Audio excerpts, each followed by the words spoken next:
Hello everybody, thank you for tuning in to another StarCraft 2 broadcast. My name is Anaris, and today we're here watching WhiteRa spawning as the red Protoss in the top right against his Terran opponent, QXC. Now he is spawning down in the bottom left. And information about QXC, actually did a little bit of reading about him just the other day. Apparently, QXC, one of the top North American players, is currently thinking about moving to South Korea to further his StarCraft 2 career. I will actually post that article in the description below so you guys can read about that.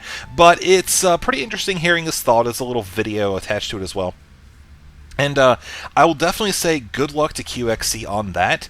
For those of you who have maybe not so familiar with the StarCraft 2 community, there's been a lot of videos and looking into how StarCraft 2 professional gamers actually kind of grow up over there in the ranks, so to speak. And when you move over there, you really start at the bottom of the bottom ring, and you have got to work super hard in order to get that top level that so many players aspire for. So, like I said, major good luck to QXC if he tries to do that, because he will be in for a lot of hard work.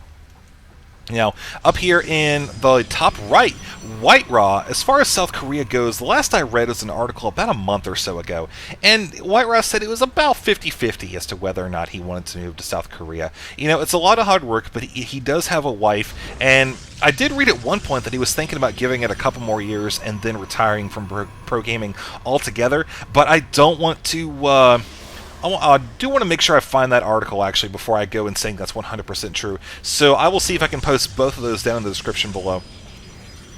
Let's look at the build orders now that we do have a couple structures being thrown down for each player. We're seeing pretty standard openers so far from both the guys here. We've got the depot at 10, the barracks at 12, gas at 13, and there's the marine coming, going to put that up to 16. So yeah, like I said, pretty universal opener here for QXC. Again, with this map having such a long rush distance between the two players, I'm generally not surprised about that at all. So we have a Cybernetics core going down for WhiteRa. Again, we had a pretty universal opener up here for him, using his Chrono Boost on the Nexus, so we're not going to see him save that up for any sort of Warp Gate push. That's something we actually do see a little bit on this map. A lot of times you'll see a proxy pylon placed somewhere right here, and you'll see a lot of pressure down here. And, you know, sometimes it works, sometimes it doesn't. Just all depends on what's going on. Now, both these players have scouted each other, and we do have a Stalker coming out of here for WhiteRa. Good idea. He was able to squeak out that Zealot there right off the bat, but the Stalker is going to be critical in the early game, because that's really the only way he's going to get rid of this SCV effectively. But also, the Stalker does provide a sort of defense for Protoss against Reaper Scouts / harassment. You do not want, as a Protoss or any race, to have a Reaper coming up here, dancing around in your base, knocking off probes that'll most likely be the gas probes first. That can just set back your whole build tons and cost you the game if you don't handle it just right. So, we do have the Stalker, apparently he just has it out for this SCV, man, I'll tell you what. But, oh, looks like oh, wow, good stuff there. The Stalker, what happened was, because that SCV kind of curved around there, that closed the distance just enough for that Stalker to get one shot off and knock off that SCV, which was the first unit of the game here. So, firstblood.wav right there, ladies and gentlemen. Second gateway going down. So we're sitting here with, I think, a robotics, but no, Twilight Council back here. I like to look and see if I can find it sometimes on the map without looking at the production tab, because you guys can see that, and it just adds to the fun factor. But for now, looking at the income tab, 700 to about 900 or so, that mule is really paying for itself there, working as fast as it can. QXC did drop it on the closest mineral patch here down in the southern portion. So going to expect to see that working out well in his favor. Now we have WhiteRa moving out. Uh-oh, a Hellion there. That's going to be great in dealing with the Zealots. Look at that lineup for that Hellion. Another Hellion coming over here, doing even more damage, and doing a point that we have a Dark Shrine coming in here, and wow, cannot believe those Hellions are actually going to maybe make it up here. The Stalker very close to killing that one. There goes the first one. Seeing that Hellion getting into the mineral line here. Does not have the blue flame upgrade, so it will take a few shots to kill these probes, but he just did kill two. Running away here. Yeah, sure enough, there's the Stalker. Again, another good thing the Stalkers can do. Handle those Hellions, man. You can even shut the door with them with a little bit of micro there. Got a couple Hellions. Now, a proxy pylon is being placed. Ooh, that's going to be sneaky right here, folks. Dark Shrine is just about complete. And if he's able to get some DTs up in here, while QXC is spending all of his energy on the I can't talk, mules, then that's really going to set him back and could cost him the game. But a starport is on the way. You know, he will have the option to make a Raven if he sees it in time. It's all going to come down to the timing of that, though. Now, there's one missile turret going down immediately, so very sneaky stuff. Do note that he was able to see this Dark Templar with the Hellion that came up here a little while ago. There's a Hellion just hanging out here at the natural expansion. Not a whole lot to kill. Keeping it out of visual range, ready to pop in here and catch those probes that transferred right down. As one probe is heading down there, not transferring any over just yet, rather. Robotic facility is on the way. Expansion just about complete. Note that there's no expansion yet for the Terran player. Still running off of one base. Certainly has the production facilities to handle 2 expansions, though. Or 1 expansion, rather. So this Hellion is going to have to run away. The 2 Stalkers, there's not really a whole lot that QXC can do about that with the current forces here. And they might actually be able to score a kill here. Wow! Oh, man, 10 hit points here. So very close. He will be able to make his escape, however, as he does head towards the southern portion of the map. Stimpak is on the way, as well as a dropship. Uh-oh. Haven't really had a whole lot go on down here. QXC is heading out here with a Raven now. There, the Stalkers actually concussive shells upgrade, doing their thing, blocking that Stalker from running away. Second one is actually just trying to bait away a little bit, kind of figure out if the Terran is actually going to push this attack forward, which it looks like he is going to do that. Oh, WhiteRa, such a rally point, buddy. That's okay. The expansion just finished a short time ago. Probes have transferred down. He's going a very Zealot-heavy build, which without that Stimpak upgrade will actually work out pretty well in the Protoss' favor. We'll see if he's actually able to pull that off, though. The expansion is going down. Shields just about gone. There they go. Here come the Zealots. Going to be charging directly at the Marines and Marauders. The Stalker over here just buying a second or two. Zealot's actually getting over here, taking a little bit extra loop around, forcing the Terran player to retreat back into the mineral line. Expansion has gone down! WhiteRa loses the Nexus very early in the game, bringing him back down to 1 base.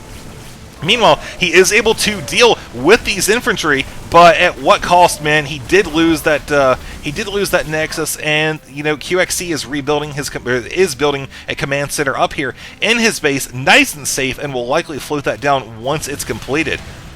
One auto turret being dropped down here by QXC, just using it to keep the Protoss busy long enough. Also took out the Stalker with it.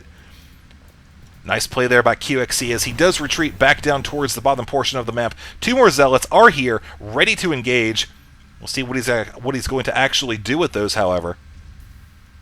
He does have the charge upgrade, so he will be able to deal with the stim, but note the bunkers here. That's going to prove to be somewhat problematic for WhiteRa as he does try to push up this ramp. He's going to realize those static defenses that are there along with the Hellion. It's just not going to happen, folks. QXC is going to be able to easily hold this top of the ramp and continue building up his natural expansion, which just finished right there. We'll see how long that pylon actually lives. But in the meantime, WhiteRa has rebuilt his Nexus up at his natural expansion. He is mining a couple probes off, or using a couple probes on it right now, but they're just long-distance mining, nothing special about that. QXC heading up with 1 Hellion. Probably just wants to see if there's any probes. No, there's one. This one's going to go down, folks. I don't think there's any chance for him. Nope, sure enough. But look at this, man. Zealot charge, allowing that Zealot to catch up to it. QXC kiting around, trying to use a little bit of micro here. Line up these Zealots, force the charge. Yep, there's the charge right there from all 4 of them. So he is set to kite just a little bit longer. 4 more have charged in, though. That is one thing you do have to watch out for. You don't want to be doing that stop attack when he does have that charge ability. Uh-oh, look at that. Couple High Templar coming over here to match the Banshee. Feedback has gone down on it, but there's no more energy, so all he has left is 1 sentry, which actually might be enough. Look at that, 20. No, it looks like it's dead. Okay, so super close on that thing there, but not quite close enough. We see that he is now moving down his natural expansion. Banshee is continuing to pursue the probes, currently sitting on 5 kills. Stalker here. There's no cloaking technology, so he is just going to... Oh, nice last-second kill there. And there goes the Banshee. I was waiting to see if they would kill that. Sure enough, caught it at the very last moment. And I noticed that Psystorm was being upgraded here. Psystorm will be a great counter if the Terran player goes with a Marine heavy build, which right now he does have that. Psystorm is a little bit less effective against Marauders, particularly stemmed. But still, just because they're a little bit more resilient to that particular type of damage does not mean it's not effective at all. It can be used to great effect. You've just got to land the storms in the right places, and that's going to be up to WhiteRa to see about microing his storm like that. Ghost Academy is here, so we can probably expect to see some ghosts. Maybe we'll see a nuke. Oh man, I always love seeing those nukes come down. EMP plus nuke equals happy Anaris. Armory going down as well. Going to be looking to get some upgrades here as we do move close to the 15-minute mark. WhiteRa having reestablished his expansion is throwing down a few pylons over here. This is, again, to prevent any sort of harassment on the natural. A lot of times what you'll have is Hellions running in here through the back entrance, getting behind the minerals, and just taking pot shots at the probes. This is going to kind of limit their mobility here. Once they get into this corner, they're going to be, for the most part, stuck. So we will we'll continue to watch that as we see a couple High Templar here sitting with pretty decent energy. Plenty enough for some Psy Storms. You see the Khydaran Amulet is on the way, about 50% complete. That's going to let those High Templar start with an additional 25 energy right out of the gate. Might have a small engagement here as Terran looks to, well, no, he's going to deflect that attack and head down towards this expansion. He may decide to attack the rocks here, opening up an additional pathway. Dropship loaded up, going to be heading over here. He might decide to go into the mineral line now. Protoss is working on destroying the rocks, also has an observer over here. This pylon most likely going to be going down, but not that going to be that huge of a loss. It was just kind of a detector for any sort of back entry attack, which we just saw more or less attempted right there, but free kills are free kills. So look down at QXC's base and take a look at his expansion. He is building another command center, might be looking to float that off as he has not taken over the destructible rocks yet, so he might be looking to put that right there. Protoss has an observer over here at this expansion, just keeping an eye on it. He may decide to take that next. Terran really do like to take this expansion because of the fact that they have the planetary fortress placed right here. It provides a great defense because, you see, it's kind of a choke. It's big, but it's still a choke. So funneling units into this spot with the planetary fortress here works out very well in the favor of Terran. Which, if you look at what the Protoss has right now, Planetary Fortress would be pretty darn good. You've got the Zealots here, which would take the splash damage from the Planetary Fortress gun. Also, the Stalkers, pretty good range there. We'll have to see what's going to happen as the command center is indeed floating off, but it looks like he is floating it towards the high-yield expansion.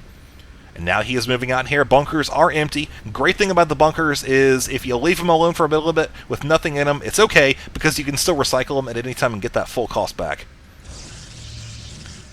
So the rocks have been destroyed. You can see WhiteRa is transferring some probes back and forth, doing a little bit of long-distance mining, anticipating that Nexus completion here very soon. Meanwhile, Terran is indeed looking to take this expansion. Again, I'm not really surprised by that. That's what you see a lot of times on this map. You'll see the high-yield expansions gain right after the natural, and then they'll double back to this one, because with the defenses here, it's a lot easier to defend this expansion than it is to go for this one first and then take the high yield.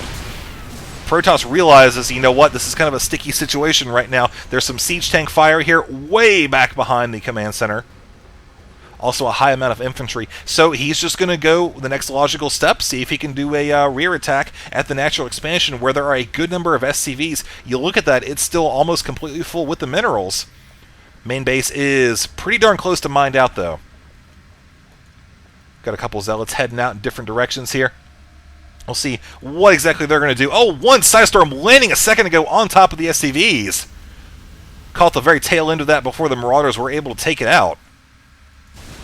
We see Protoss over here now trying to take out the barracks. Don't think there's any way the Terran is going to be able to save that. We do see him shifting his defenses down here to try to guard while the forces are coming into this choke point. Psystorm right on top of the tanks while the Zealots charge into it. Tanks over here completely exposed, getting annihilated while WhiteRa continues to push in through here. The SCVs are going to come off the line, though, and provide an additional buffer layer against the Protoss onslaught. So the Terran should be all right for the time being.